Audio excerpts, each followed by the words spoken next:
Outward layers. Outward layers क्या है? इसको इटालियन लेयर्स भी कहा जाता है।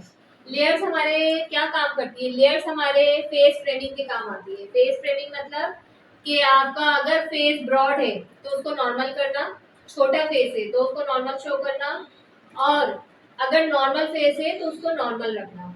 सही, ना उसको ब्रॉड दिखाना ना उसको छोटा दिखाना। सही है।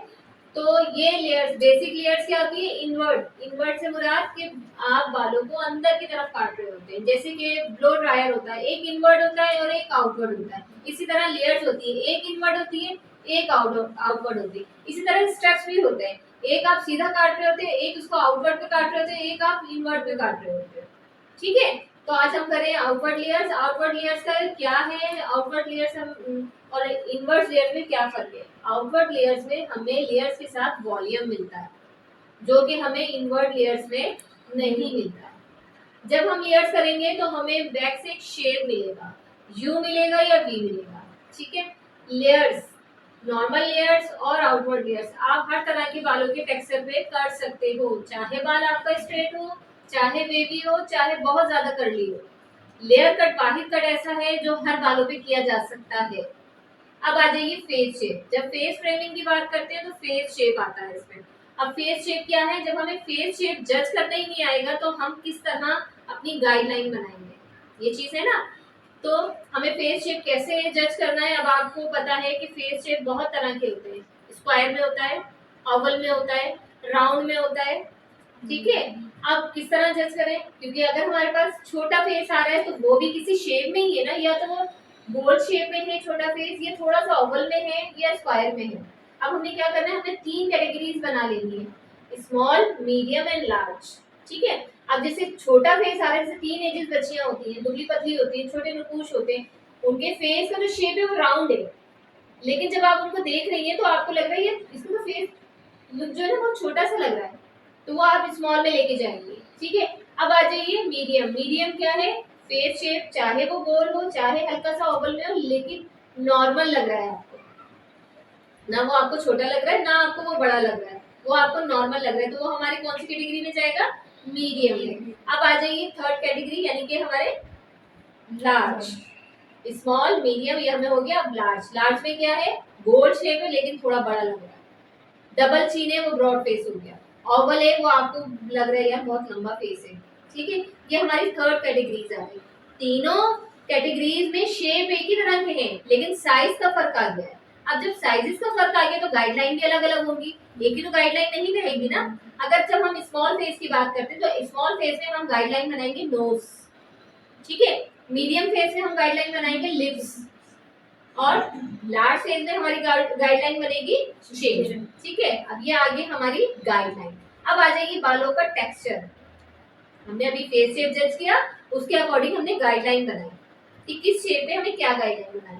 अब आपने ये सोचा कि मिस ने बताया छोटा फेस है तो नोज पे काटना चाहिए, अब आपने बालों का टेक्सचर पे ध्यान नहीं दिया, आपने सिर्फ ध्यान दिया गाइडलाइन पे और फेस शेप पे।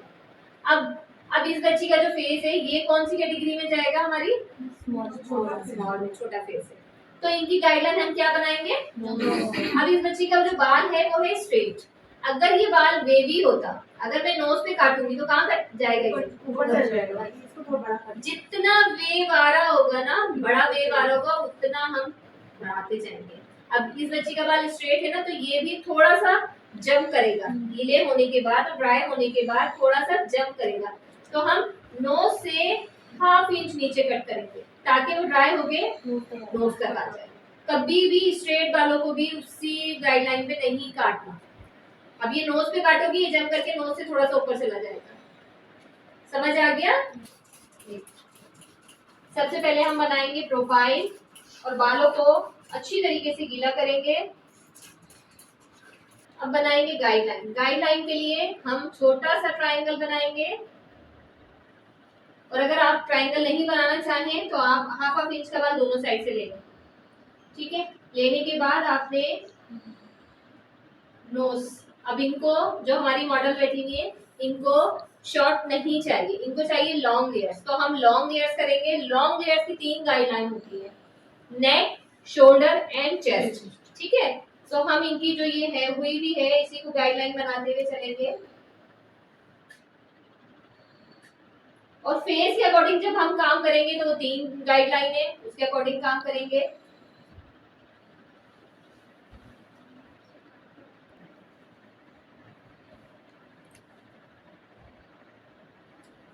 अगेन हमने बना दी प्रोफाइल, ठीक है। अब हमारी दोनों गाइडलाइन बन गई। हम कर रहे हैं आउटवर्ड लेयर्स। आउटवर्ड लेयर्स के लिए हमने डायगोनल फॉरवर्ड सेक्शन लिया। ये देखिए सेक्शन आपकी नीट होने चाहिए। पोजीशन लेयर्स करते हुए बिल्कुल क्लाइंट के सामने, ठीक है, ये आपने लिया।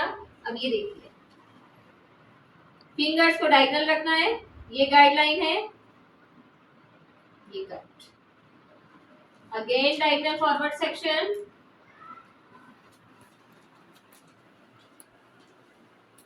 नाक की सीध 30 डिग्री। डिग्री कौन सी लेंगी हम? 30 जी।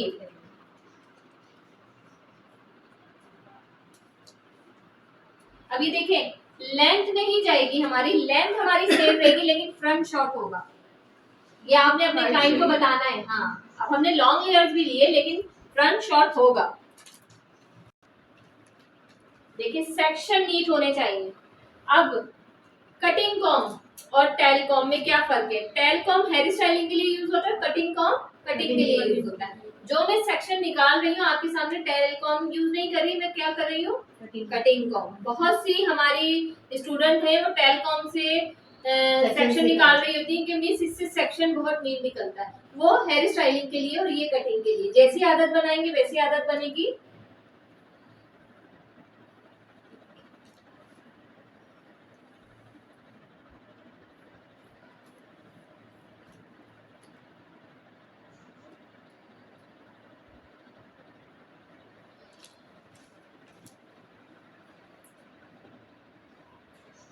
छोटे छोटे सेक्शन लेंगे।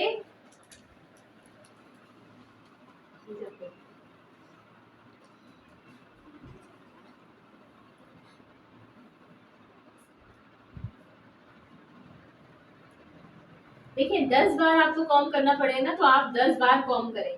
ये ना सोचें कि बस जल्दी जल्दी से हम काम जान छुड़ाएं कर कर आके। बाल उलझ रहा है तो उसको सुलझाएं अच्छी तरीके से।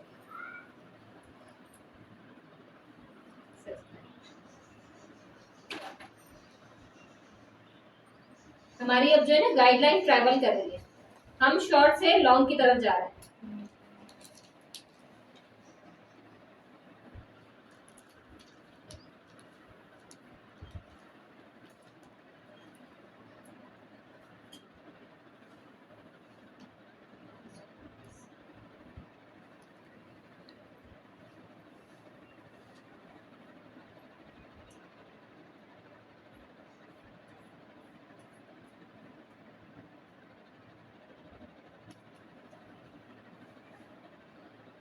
अब ये हमारी लेंथ में डिफरेंस देखें कितना गया है, ये वाला गया है लेकिन फ्रंट शॉर्ट हुआ। ठीक है, अब हम आएंगे दूसरी साइड पर। Again diagonal forward section. अब देखिए इनवर्ड में हम फिंगर्स ऐसे रखते हैं और ये कट करते हैं। आउटवर्ड में आपने सेंटर फिंगर ऊपर रखनी है और ऐसे लाना है। ये आपकी गाइडलाइन नजर आ रही है और ये आपने तिरछा काट देना।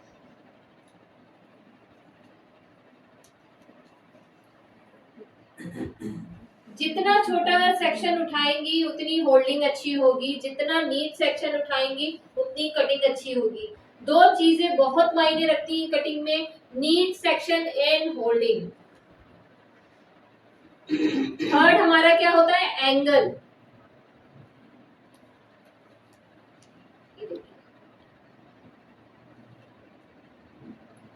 ये गाइडलाइन नजर आई? नाक की सीध 30 डिग्री।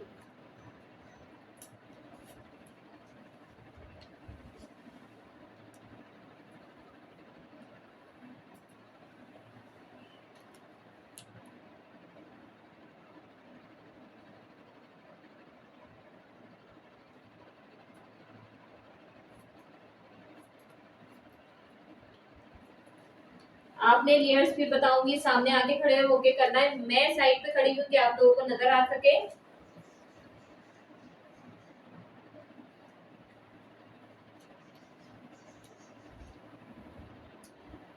रूट रूट से कॉम करते हुए लाना है अच्छी तरीके से।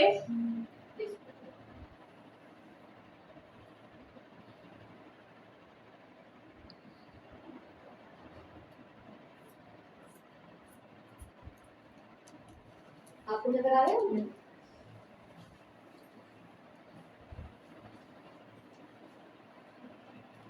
कोई सवाल? नहीं, कोई चीज ऐसी जो ना समझ आ रही हो, कोई क्वेश्चन हो? जी जुबिया? नहीं, समझ आ रहा है। बस बेबी हेयर्स पे भी ये कर सकते हैं। बिल्कुल, आउटवर्ड लेयर्स। ये क्या है? लेयर्स के साथ हमें वॉल्यूम दे रहा है ना। अब बहुत से आपके क्लाइंट बोलते हैं ना यार लेयर से हमारा वॉल्यूम कम लगता है। करेंगे दोनों की इक्वल आ रही है या नहीं आ रही है। ये देखिए दोनों को हमने पकड़ा, थोड़ा सा फर्क आ रहा है, हमने लेंथ को इक्वल कर दिया। अब जो हमारा ये थोड़ा सा लेंथ में बढ़ा रहा था, इसको भी चेक करेंगे यहाँ से हमने बराबर करने के बाद।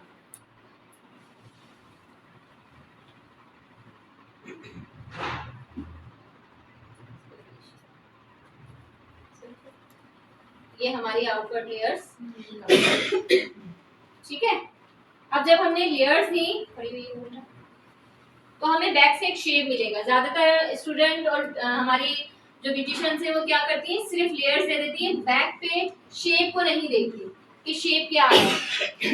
नीट नहीं करती। नीट ना करने से क्या होता है कि जब आपका क्लाइंट आयरन करता है या बैक पे बाल रख रहा होता है तो वो शेप उतनी नीट ना आने की वजह से वो कटिंग ऐसे लगता है कि सही नहीं हुई।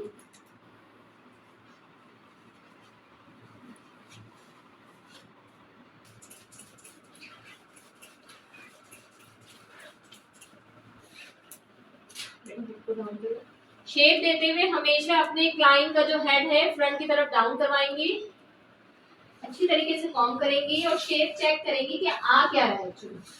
उस शेप को इनहेंस करना है, कोई नया शेप अपने हिसाब से कि यू शेप आ रहा है कि यार मैं बिल्कुल एक्यूरेट यू दे दूं, नहीं, हमने खुद से कोई शेप नहीं देना। अगर हम खुद से कोई शेप देंगे तो हमारे जो फ्रंट की लेयर्स है उसमें फर्क आ जाएगा।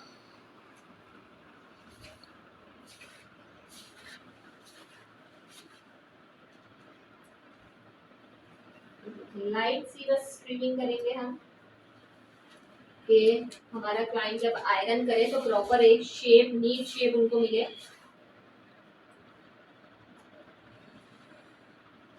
ठीक है, समझ आ गया?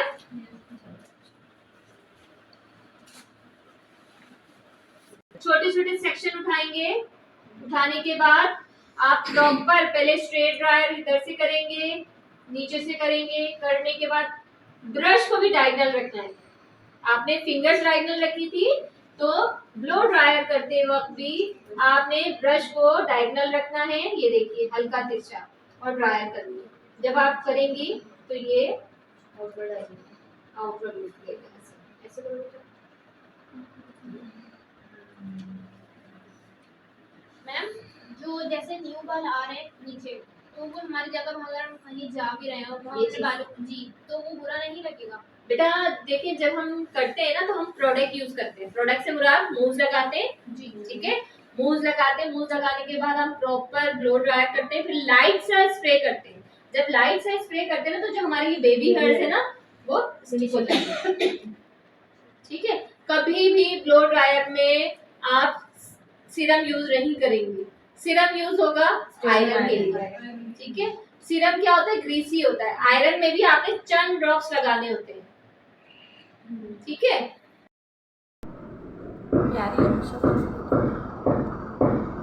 सही है। 1 बजे से थी ना क्लास, तो 1:30 थोड़ी प्यारी है।